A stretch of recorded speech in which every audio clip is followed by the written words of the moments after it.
Welcome back. అవును, టీటీడీలో సిఫార్సుల నిర్వాహకం, రాజకీయ నిరుద్యోగులకు ఉపాధి కల్పించే వ్యవహారం ఇప్పుడేదో కొత్తగా జరుగుతున్నది కాదు.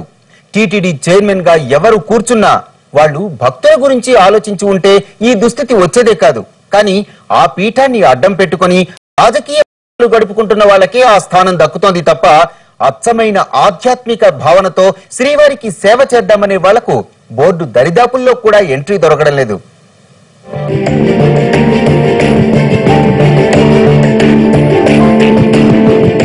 ఇన్నేళ్లవుతున్నా, ఇన్నేసి కోట్ల ఆదాయం వస్తూ ఉన్నా ఇప్పటికీ తిరుమలలో సామాన్య భక్తుడికి సత్వరమే సుఖదర్శనమైన పాపాన పోలేదు. ఒక్క సామాన్య భక్తుడు కూడా ఆనందంగా ఆనంద నిలయంలోకి అడుగు పెట్టలేదు. తిరుమలకు వచ్చే వరకు ఓ టెన్షన్, వచ్చాక 100 టెన్షన్లు అన్నట్టే ఉంటుంది పరిస్థితి. కొండెక్కాక గదులు దొరుకుతాయో దొరకవో తెలియదు, దర్శనం ఎప్పటికవుతుందో తెలియదు. పిల్లా పాపలతో వచ్చిన చాలా మంది భక్తులు అర్ధాకలితోనే స్వామి దర్శనం చేసుకుంటున్నారంటే టీటీడీ పాలక మండలి పనితీరు ఏ స్థాయిలో ఉందో అర్థం చేసుకోవచ్చు. అసలు బోర్డు లేనప్పుడే తిరుమల బావుందని భక్తులంటున్నారంటే పరిస్థితి అర్థమవుతోంది.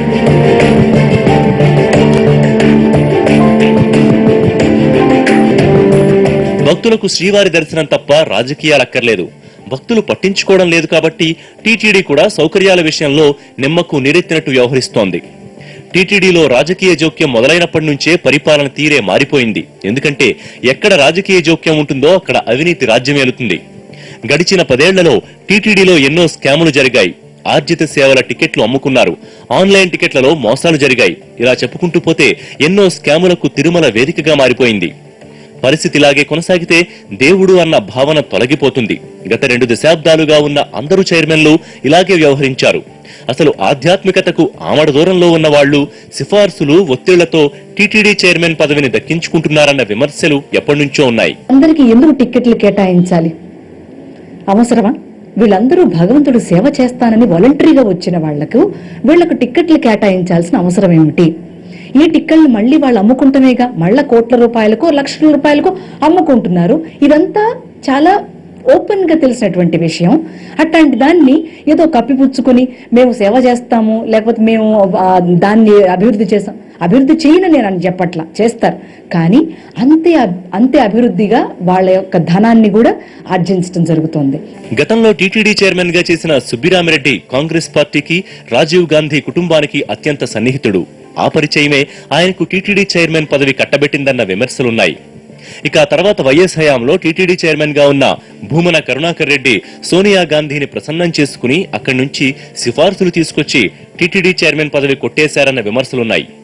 దీంతో పాటు వైఎస్ తో ఉన్న సాన్నిహిత్యం కూడా ఆయనకు ఆ పదవి వచ్చేందుకు కారణమైందన్న అభిప్రాయాలు లేకపోలేదు. భూమన హయాంలో ఉండగా సాహితీ మహాసభలని, శ్రీవారి కళ్యాణాలంటూ హడావుడి చేయడం తప్ప భక్తులకు అవసరమైన కనీస సౌకర్యాల గురించి పట్టించుకోలేదన్న విమర్శలున్నాయి. అంతేకాదు ఆయన హయాంలోనే తిరుమల కొండపై అన్యమత ప్రచారం పెరిగిందన్న అపవాదులు ఉన్నాయి. ఆయన తర్వాత టీటీడీ చైర్మన్ గిరి వెలగబెట్టిన గ్రేట్ ఆదికేశవ నాయుడు కూడా వాస్తవానికి ఓ లిక్కర్ వ్యాపారి.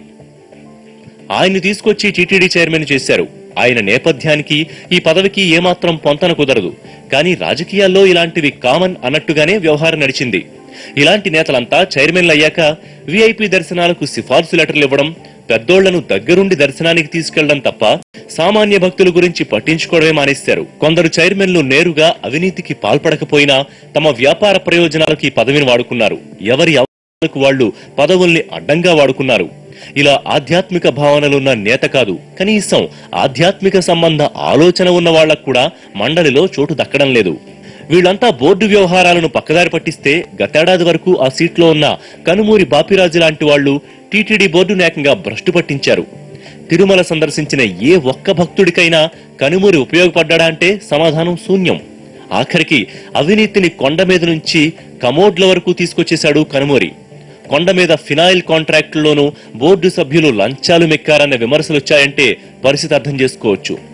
దర్శనం టికెట్లు కూడా అమ్ముకున్నారని, ఇష్టారాజ్యంగా బోర్డును నడిపించారని, 2 సార్లు బ్రహ్మోత్సవాలు చేస్తామంటూ ఆర్భాటపు ప్రకటనలు తప్ప ఆయన హయాంలో జరిగిన ఆచరణ శూన్యం.